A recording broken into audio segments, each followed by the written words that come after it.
How's it going? Welcome back to Lightstand Entertainment. It's Deviant D here. This channel it just got set up the other day. It's still in its infancy, but I just want to say thank you for what subscribers I have already. That's really cool that you subscribe to the channel. You have faith. That's awesome. So all the subscribers out there, just really quick, wanted to say thank you. I really appreciate it. Thanks for watching. Thanks for liking. Guys and gals rock. Real quick today, nothing specific I wanted to talk about. Well, I guess it is kind of specific. See, I'm already contradicting myself. Fall officially started a few days back, so I thought I'd look at basically the year in general with movies, what's been going on, seeing what's successful mostly, what's putting the butts in seats really. And I figured doing that since fall just started, usually, the more arty, thought-provoking films come out because we're just rounding out the season of the big summer blockbuster.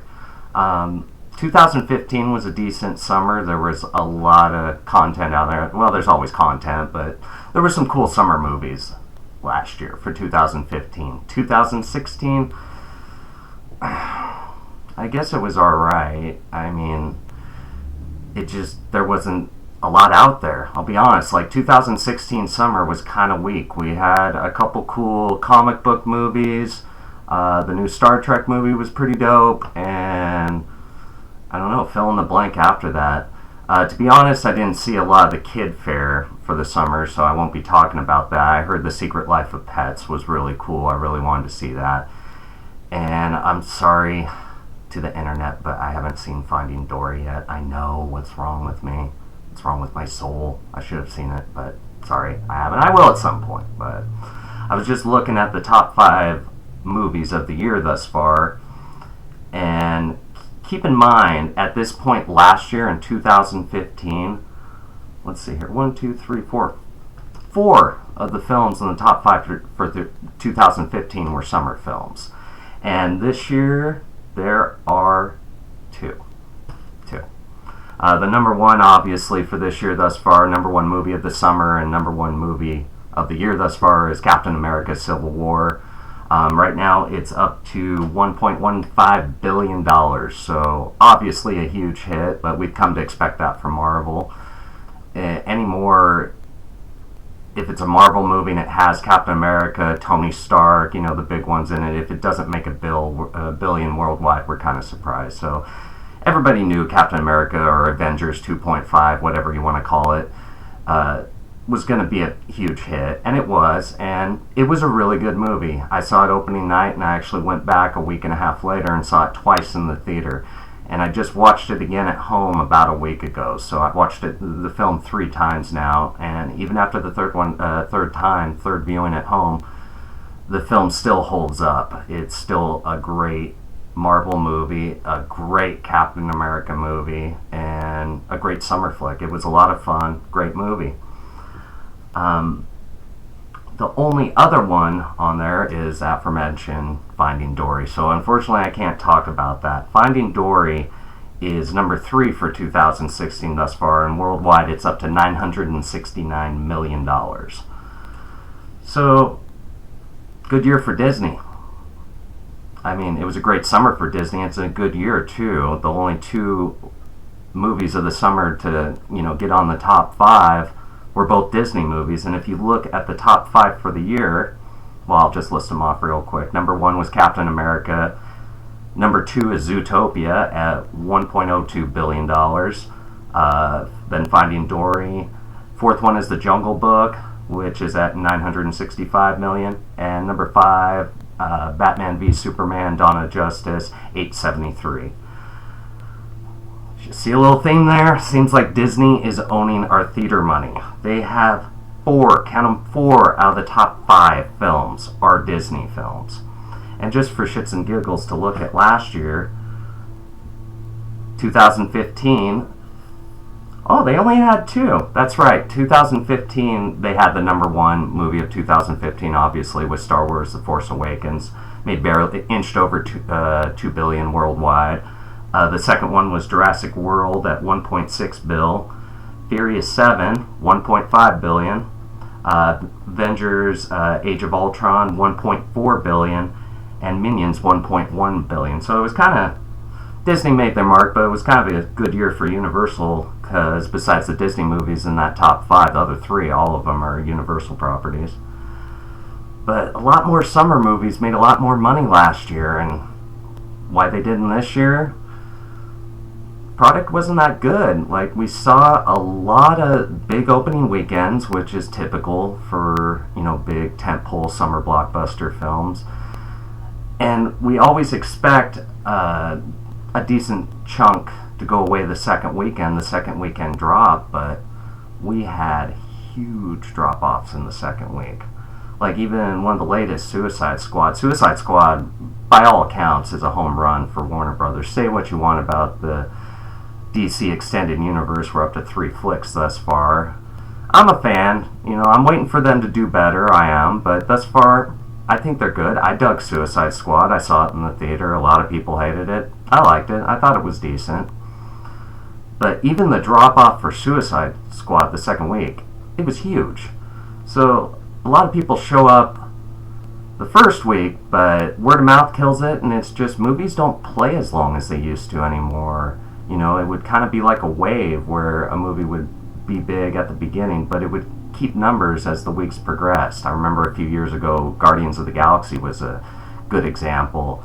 It didn't have a gigantic, like, Avengers, Captain America opening, but it had a really good opening. But it was the type of film, 3 weeks later, it was creeping back up to number 1. People were, word of mouth was great for it, and people trickled in. And it was a success that way. But we usually don't see that anymore. But so thus far, Disney's kind of ruling the year and the summer. Like I said, I haven't seen Finding Dory, but Captain America was great. I actually finally saw The Jungle Book, even though that's not a summer movie. That's technically a spring movie. Jungle Book was really good. Jon Favreau, the director, who also directed Iron Man, Swingers. Well, he didn't direct that. That was Doug Liman. He wrote it, though. He did a great job, and of course there's going to be a sequel because it was just a phenomenal hit, and he's supposedly coming back, so I'm sure the sequel will be good too. Let's hope it's a little bit better than Iron Man 2, but I have faith. And the only film to be on the top 5 that isn't Disney is Batman v Superman, which came out in March, and it did well, but come on, DC was figuring, unless we make $1 billion worldwide, we're in trouble. We'll have to do some controlling with what we do in the future and make it more feasible for not just the comic book fans. Because let's be honest right now, Marvel films, they go beyond the comic book audience. There are people that never have read a comic book and they love these films. DC films thus far, it's the hardcore geeks like myself that are showing up, and everybody's kind of like, Perfect example is even my parents have seen Captain America: Civil War. They didn't go to the theater to see BVS. So DC is riding some turns. I think giving Jeff Johns more control over the films. For those of you who don't know, Jeff Johns he's kind of like what Kevin Feige is to Marvel. Jeff Johns is kind of turning into with DC, and I think that's a smart turn because the guy wrote for DC for years. He's done some of the best comic books for DC of the past few years. When they rebooted with the New 52, the Justice League title especially, the Justice League title he wrote was awesome, and so was the Aquaman, go figure. It was the first comic book I read with Aquaman where I really got into the character of Aquaman, and it was because of Jeff Johns. So giving that guy the reins, so to speak, that's a good idea, good for DC. I think, like I said, I didn't hate Suicide Squad, but I could see them changing the mold a little bit for the better, trying to broaden that audience, and I think they're going to continue to do so with Wonder Woman, which comes out next summer, and it looks fucking awesome. If you haven't seen the trailer, after you're done watching this, of course, go check it out. It looks great. And Justice League after that, looks like people are having a good time. It's not as dark. The characters don't seem to hate one another. It's a good change, so that'll be fun. But besides comic book movies, I didn't see a lot of movies this summer. Part of that was I was doing summer terms, so money, funds and time were kind of limited. Two of the movies of the summer that came out in limited release I really wanted to see, and I missed, that people in my social circle have just told me that I will love it, and that's Swiss Army Man and The Neon Demon. Those two films I haven't seen yet. People told me I'll love them, so I can't wait to see them. Hopefully I'll see them really soon. They should be coming out on home media pretty soon and streaming pretty soon, so hopefully I'll see them then. So I missed those two films out. Like I said, I saw Cap twice. I'm not going to talk about every movie I saw. I did see more than the average Joe. I'll just talk about the big ones, the money makers that most people have saw. X-Men Apocalypse. Now, I'm a huge fan of the X-Men. I always have been since I was a kid. I even remember the old school arcade game, X-Men, the 4-person one. Played the hell out of that. I love X-Men.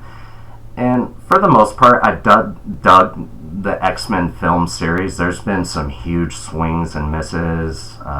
Wolverine, anybody? Origins? Terrible. X-Men The Last Stand? Horrible. But lately, they've been doing a lot of good. Matthew Vaughn, I think, really put him back on track with X-Men First Class, which a lot of people like.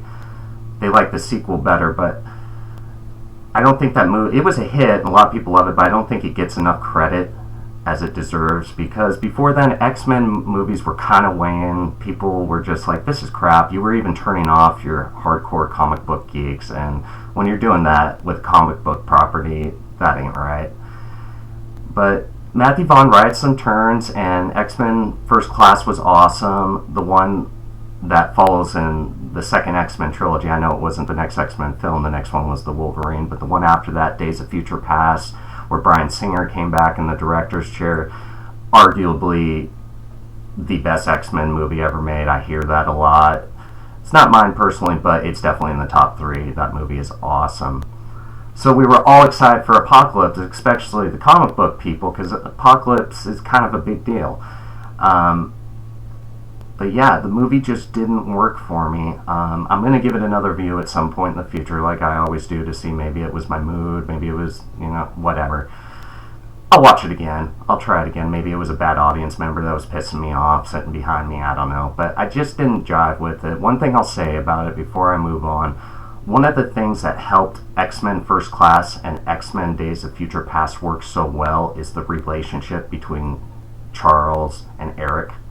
And they share a great many of scenes with one another in both those films, and just the dialogue back and forth between them, it's just great. It just made the films for me. I really dug it. And in Apocalypse, I think they finally come around one another near the end of the film, so you're missing that whole dynamic of Charles and Eric's friendship that is kind of like the core of this second X-Men trilogy. It was about their relationship, how they met, how they changed from Charles and Eric to Professor X and Magneto. Like I said, I'll give it another whirl, but it felt like all the name people, I'm not pointing fingers here, but a lot of the name people that weren't so big when First Class came out, but now they're superstars, it felt like they were kind of just slumming through the role. Like, I could be totally wrong here, this is just an opinion, but it came across like you could almost see the thought bubbles of them going, well, this is the last film on my contract, I'll just say my lines, they'll do the blue screen, I'm done, move on. So I'll give it another chance, but it just didn't do it for me. One film that I feel really didn't get enough notice was Star Trek Beyond. I'm not a hardcore Trekkie, I'm more of a Star Wars fan than a Trekkie, but I dig Star Trek, and not enough people saw this movie. It really underperformed, and it's really a bummer, because you can tell that Simon Pegg, who co-wrote it, kind of made it more Trekkie, if you get what I mean. He made it feel like a movie-size version of a classic TV episode. And one of my favorite elements of it is two of my favorite characters from Star Trek have always been Bones and Spock, Doc McCoy and Spock. Just how they clash on things, it's just always one of the best things about Star Trek. It's that one character relationship that's always entertaining, no matter what. And for a good portion of Star Trek Beyond, those two characters are together on their own. And all the stuff that happens between them just made the movie for me. And Idris Elba as the villain is awesome. But anyway, 2016, the summer wasn't that great. I mean, we had a cool, so the Suicide Squad was cool. Cap America 3 was cool. The Killer Shark movie starring Blake Lively I saw, The Shallows. Great movie. Nobody saw it. Well, some people saw it, but not many. But good summer movie. But I'll be honest, by like halfway through July and August, I was waiting for Suicide Squad, and I could really care less about anything else. I was just kind of like, bring on the fall time. But which we're in now. As I look out my window, I can see the leaves changing. They're already yellow. So we're getting to the good time, the Oscar caliber time of films for the fall time, and I'm looking forward to it. So once again, this is Lightstand Entertainment, Deviant D, signing off. Be sure to hit subscribe and like. And once again, just want to thank everybody out there for checking out the show. Since it's just starting, I appreciate it.